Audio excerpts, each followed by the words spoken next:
자, 오늘 우리가 읽은 본문은 매우 중요한 본문입니다. 우리 그리스도인들이 암송하는 두 구절이 오늘 본문에 들어 있습니다.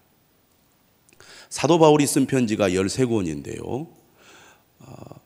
제일 먼저 바울이 이 이신칭의의 교리를 선포한 이 내용이 오늘 이 갈라디아서 오늘 본문에 나옵니다. 우리 성경은 로마서 다음에 갈라디아서 이렇게 순서가 되어 있지만 기록한 연대로 따지게 되면 갈라디아서가 제일 먼저 기록이 되었기 때문에 바울이 믿음으로써 의롭게 된다, 한자어로 이신칭의의 교리를 제일 먼저 말한 그 구절이 오늘 본문이라고 하겠습니다. 오늘 본문의 내용은 너무나 선명하고 분명하지만 역사적으로 오늘 본문과 관련된 학자들의 논쟁은 매우 치열합니다. 매우 복잡한 논쟁들이 많이 펼쳐지고 있는 구절이기도 한데요. 그만큼 중요한 본문이라고 할 수가 있겠습니다. 이 이신칭의의 교리를 사도 바울이 언제 어떤 배경 속에서 이 진술을 했는지를 우리가 이해할 필요가 있겠습니다. 사도 바울이 1장에서 뭐라고 얘기했습니까? 다른 복음은 없다. 다른 복음은 없다라는 말을 아주 강하게 이야기한 것을 지난주에 여러분 들으셨을 것입니다. 다른 복음은 없나니 다만 어떤 사람들이 너희를 교란하여 그리스도의 복음을 변하게 하려 함이라. 다른 복음은 없다는 겁니다. 그러면서 뭐라고 얘기했습니까? 우리가 너희에게 전한 복음 외에 다른 복음을 전하면 저주를 받을지어다. 강력한 경고의 말을 2번이나 합니다. 그런데 그 말을 할 때 바울이 어떤 표현을 썼느냐면 1장 8절에 보니까 우리나 혹은 하늘로부터 온 천사라도 우리가 너희에게 전한 복음 외에 다른 복음을 전하면 저주를 받을지어다. 우리나 혹은 하늘로부터 온 천사라도 그가 누구이든지 간에 다른 복음을 전한다면 결코 용납할 수 없다. 그런 얘기거든요. 그런데 오늘 바울이 이신칭의의 교리를 말하려고 할 때 그 배경이 되는 사건이 누구와 관련이 됐느냐? 베드로와 관련이 됐습니다. 2장 11절에 나오는 게바는 베드로의 아람어 이름입니다. 반석이라는 뜻을 가지고 있죠. 베드로가 누구입니까? 예수님의 수제자입니다. 당시 예루살렘 교회의 최고의 지도자 중에 한 사람이죠. 그런 베드로에게 감히 족보도 없고 이름도 없는 바울이 베드로를 향하여 강하게 반발을 하고 책망을 하는 그런 사건이 벌어졌습니다. 그 내용이 갈라디아서 2장 11절에서 14절에 나옵니다. 아무리 예수님의 수제자라 할지라도 그가 베드로라는 위대한 사도라 할지라도 다른 복음을 전한다면 결코 이것은 용납할 수 없고 타협할 수 없다. 물론 베드로가 다른 복음을 전한 것은 아닙니다. 그런데 오늘 이 배경을 보면 이 베드로의 어떤 행동이나 태도가 다른 복음을 전하는 사람들에게 빌미를 주는 행동, 그리고 복음의 진리 위에 굳게 서려고 하는 이방인 그리스도인들에게 상처를 주는 행동이라고 바울은 판단했기 때문에 사람들 앞에서 강하게 베드로를 책망을 한 것이거든요. 배경은 이렇습니다. 무슨 이유가 있었는지 모르지만 베드로가 안디옥을 방문했습니다. 여러분, 사도행전을 보면 예수님께서 환상 가운데 나타나죠. 이방인들하고 음식을 같이 먹으라고. 근데 뼛속 깊이 유대인들은 이방인들과 음식을 같이 먹는다는 것은 부정한 것이기 때문에 결코 하지 않았던 행동입니다. 내가 깨끗하다고 했는데 네가 왜 더럽다고 하느냐. 그들과 음식을 먹어라. 그래가지고 그가 그 환상을 보고 깨달아 어떻게 합니까? 고넬료라는 이방인을 찾아가서 같이 말씀을 나누지 않습니까? 베드로는 우리가 의롭게 되는 것이 율법을 행함으로 의롭게 되는 것이 아니라 예수 그리스도를 믿음으로 말미암아 의롭게 된다는 믿음을 가지고 있었습니다. 그러니까 그는 거리낌 없이 안디옥에 가서 이방인들과 스스럼 없이 음식을 나눠 먹은 겁니다. 그런데 문제는 그런 교제를 하고 있는 중에 예루살렘에서 사람이 와요. 다시 말하면 할례자들, 할례받은 유대인들이 오게 됩니다. 야고보에게서 왔다 이런 표현을 보면은 당시 예수님의 형제인 야고보, 예루살렘 교회의 최고의 지도자인 야고보가 보낸 사람인 것 같아요. 그런데 이 당시에 유대인과 이방인과의 관계에 있어서 초대교회는 이런 갈등 또 차별이 있었던 것 같아요. 우리는 본래부터 하나님의 말씀을 받은 자고 선택받은 민족이다. 우리는 그러기 때문에 하나님 앞에 의롭다함을 받았다라는 기본적인 사상이 유대인들의 그 생각 속에는 깔려 있었습니다. 하지만 이방인들은 선택받은 민족도 아니고 하나님의 율법을 모르기 때문에 그들은 근본적으로 죄인이다. 이런 생각이 있었기 때문에 이방인들과 같이 교제를 하고 또 음식을 나눈다는 것은 매우 거리끼는 일로 여겼던 거예요. 그런 문화와 생각이 이 초대교회 이 출발 지점에서는 여전히 상존해 있었다고 볼 수가 있습니다. 그래서 이 할례자들이 안디옥에 방문하게 되니까 음식을 같이 먹던 베드로가 그 자리를 떠나버린 거예요. 그러자 다른 유대인 그리스도인들, 거기에 보면 바나바도 그들의 외식에 유혹되었다. 이렇게 갈라디아서 2장 13절은 말하고 있습니다. 그러니까 베드로의 이런 행동은 매우 위선적인 행동이다. 예수 그리스도를 믿는 믿음으로만 우리가 의롭게 되는데 마치 베드로의 행동은 율법을 지켜야 의롭게 된다는 생각을 하게 만든 것이라는 거죠. 할례자들이 두려워 이방인과의 식사 자리에서 물러난 것은 이방인과 어울린 자신이 죄인임을 인정하는 그런 행동이었다. 그런 얘기입니다. 그렇기 때문에 오늘 사도 바울은 마음으로는 그렇게 믿으면서도 행동으로는 그렇게 행하지 않는 베드로를 향해서 뭐라고 얘기를 하냐면 16절에 그렇게 얘기를 해요. 그러므로 나는 그들이 14절이죠. 복음의 진리를 따라 바르게 행하지 아니함을 보고 모든 자 앞에서 게바에게 이르되 네가 유대인으로서 이방인을 따르고 유대인답게 살지 아니하면서 어찌 억지로 이방인을 유대인답게 살게 하려 하느냐. 이렇게 책망을 한 겁니다. 거리낌 없이 이방인들과 식탁 교제를 나눴다는 것은 율법의 기준으로 보면 율법을 어긴 행위거든요. 다시 말하면 유대인으로서 이방인을 따르고 유대인답게 살지 않았단 말이에요. 왜? 예수 그리스도를 믿음으로만 의롭게 되기 때문에 그러한 것들은 하등의 문제가 안 된다고 생각한 거죠. 그런데 할례자들이 예루살렘에서 안디옥으로 방문하니까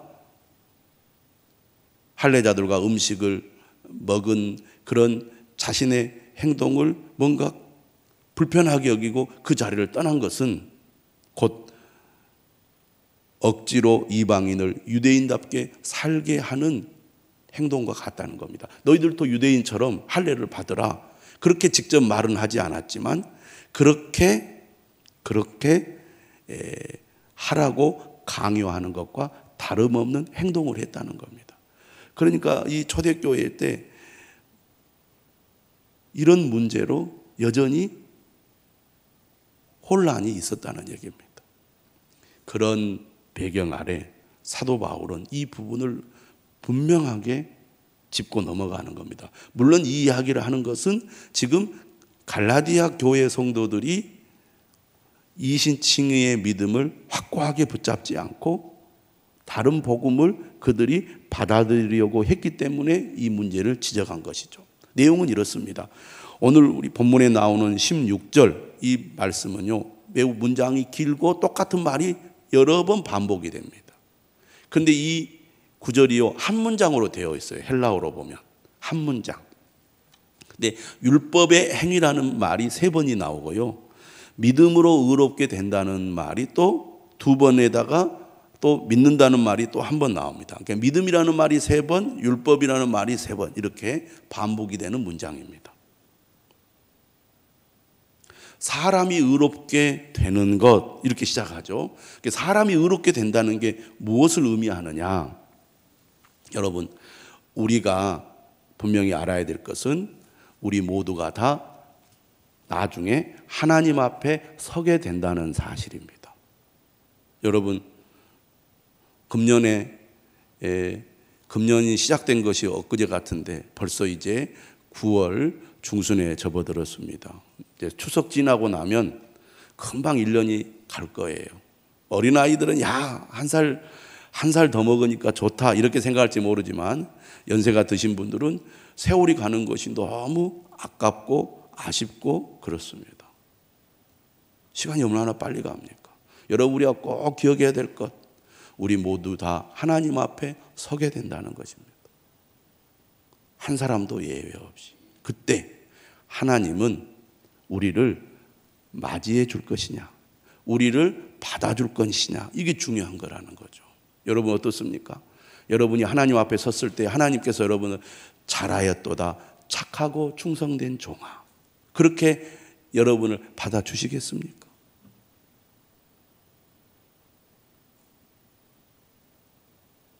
하나님은 거룩하시기 때문에 결코 죄인을 받아들이지 않으신다는 겁니다. 이것이 성경의 말씀이에요. 우리 모두 다 하나님 앞에 서게 될 텐데 죄인은 결코 하나님이 받아들이시지 않는다.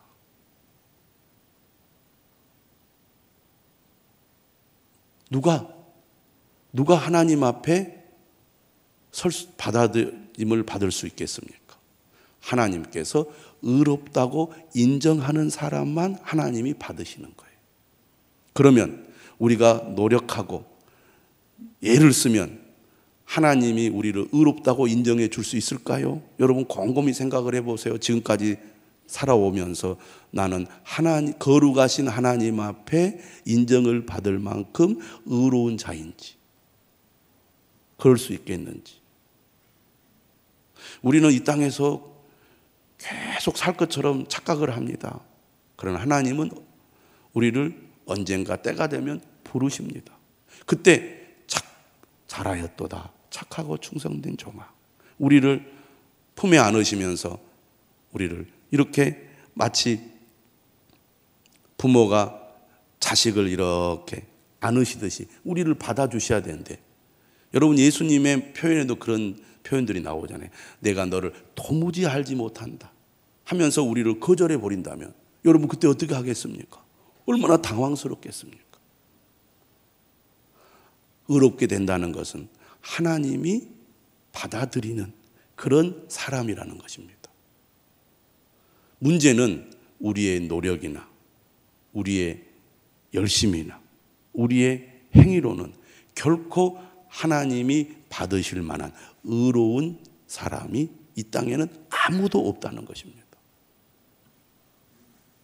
그 내용을 오늘 사도 바울은 16절에서 분명하게 말하고 있습니다. 사람이 의롭게 되는 것은 율법의 행위로 말미암이 아니요. 이 말은 자신의 노력이나 힘으로는 결코 하나님 앞에 의롭다고 인정을 받을 수 없다는 것입니다. 자력으로는 결코 하나님 앞에 설 수 있는 사람이 없습니다. 그 누가 자신 있게 나는 누구의 도움 없이 나의 성실하고 나의 진실한 삶으로 하나님 앞에 인정받을 수 있다고 말할 수 있는 사람이 있겠습니까? 그 사람은 정신병자요. 착각하는 사람이지. 진정으로 양심이 있고 자신에게 정직하다면 결코 내가 하나님 앞에 설 수 없다는 것을 깨닫게 될 것입니다. 아무도 율법의 행위로 하나님 앞에 의롭다함을 받을 사람이 없다는 겁니다.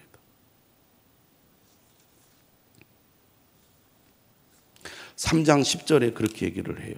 여러분 3장 10절을 한번 봐보시겠습니까?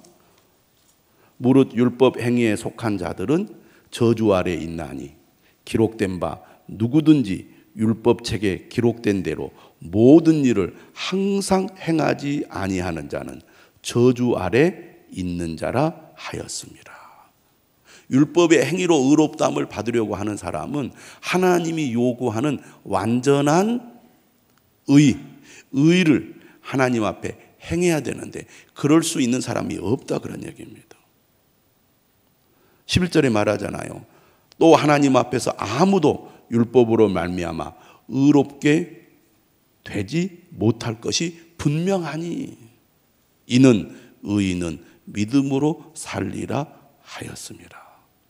구약의 말씀을 인용하고 있어요. 의인은 믿음으로 살리라 하였습니다. 무슨 얘기입니까? 율법의 행위로 의롭다함을 받을 사람이 없다는 거예요. 그렇기 때문에 하나님께서도 우리가 살기 위해서는 믿음밖에 없다 그런 얘기를 하고 있는 것입니다. 여러분 우리가 왜 교회를 나옵니까? 왜 이렇게 주일을 맞이하여 하나님 앞에 예배를 드립니까? 우리의 힘과 능력으로 우리의 자력으로는 결코 하나님 앞에 의롭다함을 받을 수 없기 때문에 그렇습니다.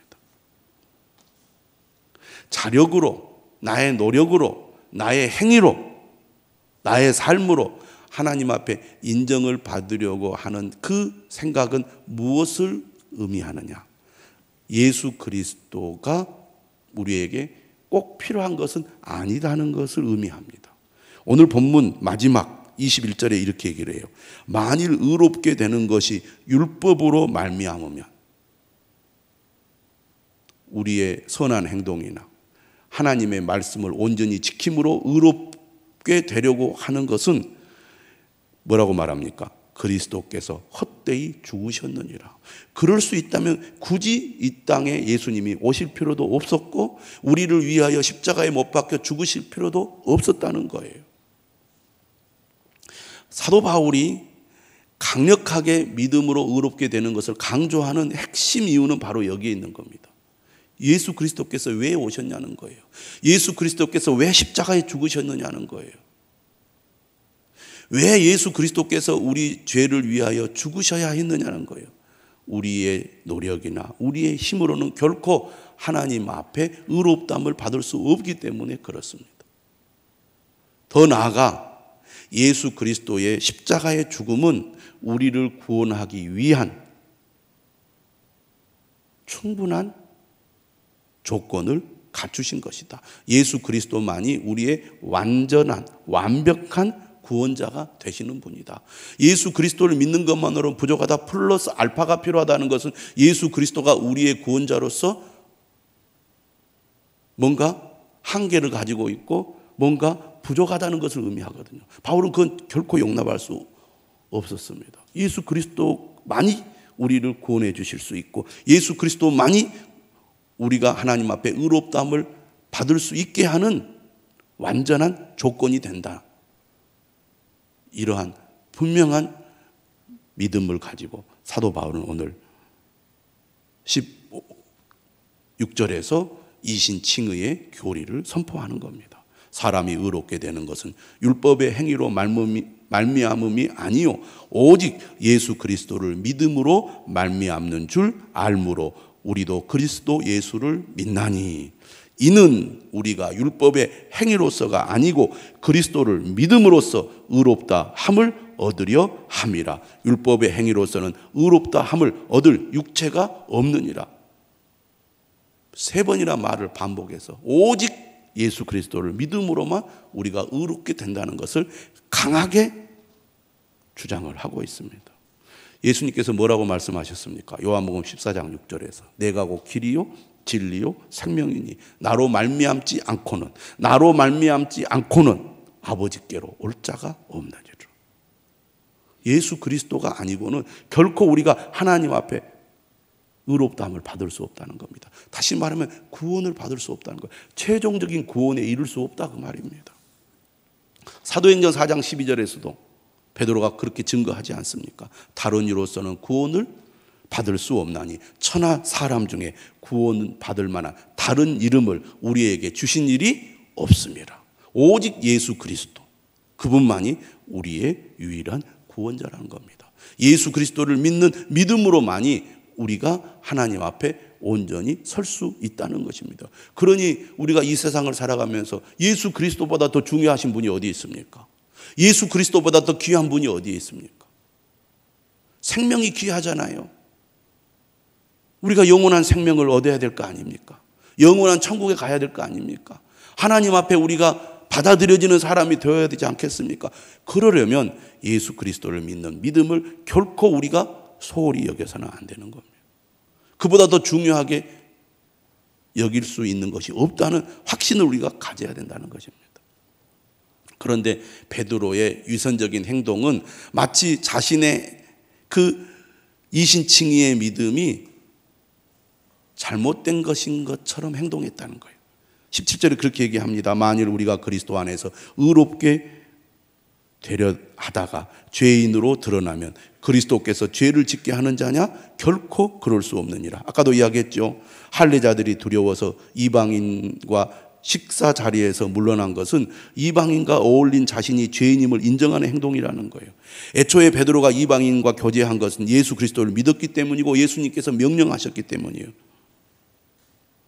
그렇다면 결국 베드로를 죄인처럼 행동하게 만든 것, 아이고 할례자들이 오네, 이방인들과 음식을 먹은 것을 알게 되면 나를 비난할 텐데, 자신이 그러한 행동을 잘못한 것이라고 생각을 한 거잖아요. 그렇게 하게 만든 분이 누구냐? 예수 그리스도 아니냐? 바울이 그렇게 얘기하는 겁니다. 말도 안 된다 그런 얘기예요. 결국은 19절에 18절에 얘기하죠. 만일 내가 헐었던 것을 다시 세우면, 그것은 뭡니까? 율법의 행위로 의롭다함을 받으려 하는 것을 말합니다. 내가 나를 범법한 자로 만드는 것이라. 이처럼 베드로는 이중적인 태도를 보였지만 바울은 나는 일관성 있는 행동을 하고 있다, 나는 할 것이다 라고 주장을 하는 겁니다. 그 내용이 어디에 있어요? 자, 그 다음에 19절에 나옵니다. 내가 율법으로 말미암아 율법에 대하여 죽었나니. 나는 율법으로 말미암아 의롭게 되려는 그런 믿음이나 생각 자체를 하지 않겠다는 거예요. 그것과 단절을. 나는 결코 율법으로 말미암아 의롭게 되는 그러한 생각이나 행동을 하지 않겠다는 겁니다. 난 그것과 분명한 단절을 했다는 겁니다. 왜? 하나님에 대하여 살기 위해서죠. 이 말은 무슨 말입니까? 나는 오직 예수 그리스도를 믿는 믿음으로만 살겠다는 말입니다. 그래서 20절에 유명한 구절이 나오는 겁니다. 자, 우리가 이런 질문을 했어요. 오직 예수 그리스도를 믿는 믿음으로 우리가 의롭다함을 받기 때문에 그러면 우리의 삶이나 행동은 별로 중요하지 않겠네요. 우리가 실제로 그런 문제에 부딪힙니다. 믿음으로 의롭다함을 받기 때문에 삶이나 행동은 그렇게 중요한 거 아니다. 믿음이 중요하니까 삶이나 행동은 부차적인 것이다. 우리가 조금 적당히 대충 내가 하고 싶은 데 살아도 나는 믿음으로 의롭다함을 받았기 때문에 괜찮다. 방종으로 나가는 잘못된 믿음을 갖는 경우가 많은데, 오늘 20절은 우리에게 뭘 얘기를 해주느냐? 예수 그리스도를 믿는 믿음으로 산다는 게 뭐냐? 아무렇게나 하나님의 말씀을 무시하고 내 멋대로 사는 것을 의미하느냐? 아니다. 20절은 이렇게 얘기를 해요. 내가 그리스도와 함께 십자가에 못 박혔나니 그런즉 이제는 내가 사는 것이 아니요 오직 내 안에 그리스도께서 사시는 것이라. 내가 그리스도와 함께 십자가에 못 박혔다는 것은 율법으로 의롭게 된다는 그러한 생각을 나는 예수 그리스도와 함께 버렸다는 것입니다. 나는 오직 예수 그리스도를 믿는 믿음으로 산다는 것을 의미해요. 그리고 오늘 바울은 그러한 믿음으로 사는 삶을 어떻게 얘기하느냐? 이제는 내가 사는 것이 아니요 오직 내 안에 그리스도께서 사시는 것이라. 예수 그리스도를 믿는 믿음으로 산다는 것은 그리스도와 연합하는 것이다. 그리스도와 하나 되는 것이다. 그리스도가 내 삶의 주인이 되어서 나를 이끌어가는 삶이다. 그전에는 내가 내 힘으로 살려고 하니까 안 되는 거예요. 내가 열심히 살면 되고, 선하게 살면 되고, 정직하게 살면 되고, 진실하게 살면 되고, 하나님 말씀을 내 힘과 내 능력으로 지키면 내가 하나님 앞에 의롭다함을 받을 수 있을 거다. 그렇게 생각을 했다면 그러한 생각이나 그 생각에서 나오는 삶은 반드시 실패할 수밖에 없지만, 예수 그리스도를 믿는 믿음으로 사는 사람은 내 힘으로 사는 게 아니에요. 내 안에 계신 그리스도. 이것은 다르게 말하면 우리 안에 계신 성령님으로 말미암아 사는 겁니다. 믿음으로 사는 사람은 어떤 사람입니까? 내 뜻대로 사는 것이 아니에요. 오히려 성령께서 이끄시는 대로 사는 것입니다. 성령이 주시는 힘과 능력으로 사는 거예요. 그래서 율법의 행위로 의롭다함을 받으려고 하는 사람은 자기 힘으로 하려고 하니까 늘 힘에 부쳐요. 좌절을 느껴. 그래서 실패해요. 그런데 예수 그리스도를 믿는 사람에게 누가 임합니까? 성령이 임해요. 성령이 능력을 줘요. 성령이 우리를 이끌어줘. 성령의 인도하심을 따라 살아. 그래서 기쁨으로 우리가 믿음의 삶을 살고 하나님의 능력으로 오히려 말씀을 순종하는 삶을 살게 된다, 그 말입니다. 진짜 예수 그리스도를 믿는 사람은 어떤 사람이냐? 예수 그리스도와 연합한 사람입니다. 성령의 인도하심을 따르는 사람입니다. 그래서 이렇게 얘기해요. 그 다음에 이제 내가 육체 가운데 사는 것은 나를 사랑하사 나를 위하여 자기 자신을 버리신 하나님의 아들을 믿는 믿음 안에 사는 것이라. 예수 그리스도가 누굽니까? 나를 사랑하사 나를 위하여 자기 자신을 버리신 분이에요. 주님의 그 놀라운 사랑, 그 사랑이 내 안에 충만한 겁니다. 예수 그리스도가 내 안에 계시다는 것은 그 주님의 사랑이 나를 완전히 사로잡았다는 거예요. 그래서 5장 6절은 이렇게 표현을 해요. 5장 6절을 한번 봐보세요. 5장 6절이 뭐라고 표현을 하냐면 이렇게 표현을 합니다. 그리스도 예수 안에서는 할례나 무할례나 효력이 없으되 사랑으로서 역사하는 믿음뿐이니라. 한번 따라서 합시다. 사랑으로서 역사하는 믿음. 예. 은혜를 받는다는 것은요, 주님의 사랑이 나를 완전히 뒤덮어버린 것입니다. 주님의 사랑이 나를 완전히 사로잡아 버리는 거예요. 주님이 나를 이렇게 사랑해요. 자기 자신을 버려서까지 나를 죄에서 구원해 주시는 그 놀라운 사랑이 내 마음을 완전히 지배하는 거예요. 여러분, 사랑을 받으면 행복해요. 사랑을 받으면 힘이 납니다. 하나님이 이처럼 나를 사랑하시는 거예요. 그게 믿어지고 깨달아지는 거예요. 그래서 그 은혜가 나로 하여금 하나님을 기쁘게 섬기게 만드는 것입니다. 여러분, 내 힘과 능력으로 살려고 하는 사람은 잘 되면 교만해지고 안 되면 낙심합니다. 그런데요, 이 그리스도의 사랑에 붙잡혀서 그 은혜에 충만한 사람은 어떻습니까? 그 마음에 긍휼의 마음이 있습니다. 긍휼의 마음이 있으니까 남을 용서하고 사랑할 줄 알게 되고요. 또 내 힘으로 되지 않고 오직 하나님의 은혜로 되었기 때문에 겸손하고 감사하는 사람이 됩니다. 그래서 믿음의 삶이 즐겁고 행복한 거예요. 오늘 사도 바울은 21절 이렇게 말합니다. 내가 하나님의 은혜를 패하지 아니하노니. 우리는 우리의 힘과 능력으로 결코 하나님 앞에 설 수 없습니다. 하나님의 은혜, 자격이 없음에도 불구하고 우리를 사랑하셔서 우리에게 베풀어 주신 그 놀라운 그 사랑으로 말미암아 우리가 하나님 앞에 의롭다함을 받게 된 거예요. 그 은혜가 내 마음에 충만할 때 우리는 오늘도 기쁨으로 주님을 섬기고 기쁨으로 주님의 말씀을 따르는 사람이 되는 것입니다. 우리 모두 이 십자가의 은혜, 예수 그리스도를 믿음으로 말미암아 의롭게 되는 이 놀라운 복음의 진리를 굳게 붙드시기를 주님의 이름으로 축원합니다. 우리 다 같이 찬송하겠습니다.